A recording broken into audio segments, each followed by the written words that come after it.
Joining me live, Shira Toeplitz. She reports today in the Capitol Hill newspaper roll call on the growing demand for the First Lady to campaign. Thanks for joining us, Shira. Thanks for having me, Tamara. Well, obviously the First Lady can't be all places at the same time and also be an amazing mom, but she is in high demand for good reason. Yeah, absolutely. I talked to several Senate Democrats in tough races for this story, and I asked them, would you like to have First Lady Michelle Obama on the campaign trail for you? And the answer was almost unanimously, yes, we'd love to have her. And polling backs that up, too. A Gallup poll from late May shows she's 14% more popular than her husband. That's double digits. That's quite a good margin. As we mentioned, Politico has their headline, Middle Class Messenger. These Democrats that you've spoken with, do they hope that she can make inroads with middle class folks, or is it more about the female vote, or is she just so popular that just about anybody anyway who's a Democrat or maybe even an independent will find her appealing? Well, I think she is in popular demand, in part because she's very versatile on the campaign trail. I think she does well in fundraisers for the Democratic base, and she also does well reaching out to the middle class and independent voters as well. The Senate Democrats I talked to spoke to both of those qualities in the First Lady. They said they'd like her for any reason, though, basically. What has been her response to being in such high demand?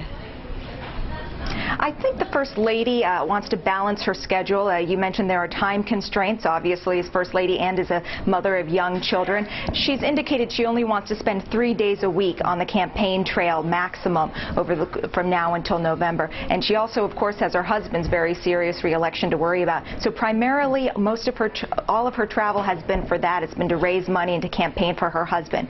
No word yet whether she's going to hit the road for vulnerable Democrats across the country. And we've spoken a lot about her popularity. An interesting thing happened in Miami-Dade. 2 school board members objected to the use of the school in Miami Lakes for her to give the remarks she gave yesterday. They said it was purely political event. One is running for the state house as a Republican. We would be remiss if we didn't reflect on how even some of the conservative bloggers right now still try to seize the moment if they're not going after her for her initiative to keep kids fit in this country. There's always some kind of a storyline, it seems, coming in a negative direction from some conservative bloggers, I should say.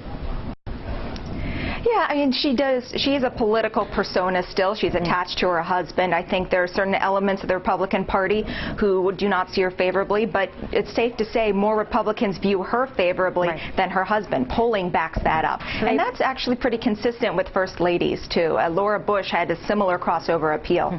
And she does have that, and you say favorable, but she is also formidable. We talked a lot early on when people were getting to know her as this modern person, as this modern woman who grew up in Chicago from backgrounds probably similar to most of ours, certainly, with a mom and dad just wanting the best for their child, and ultimately they raised a First Lady. Yeah, absolutely. And I think one of her great appeals is that she has that classic American dream story. She started out in middle class in Chicago, and before she was First Lady, she was a high-powered attorney in the Windy City. So she does mirror that American dream tale, even more so than her husband, whose story is also a certain part of the American dream, but is much more unique and exotic, I think. Yeah, it's a very interesting report. We'll see if because she's in such high demand, if she'll increase her schedule and be out on the campaign trail more for others. We'll have to see. Thank you so much, Shira. Great pleasure to have you on. Exactly. Well, the investigation into what caused a fiery train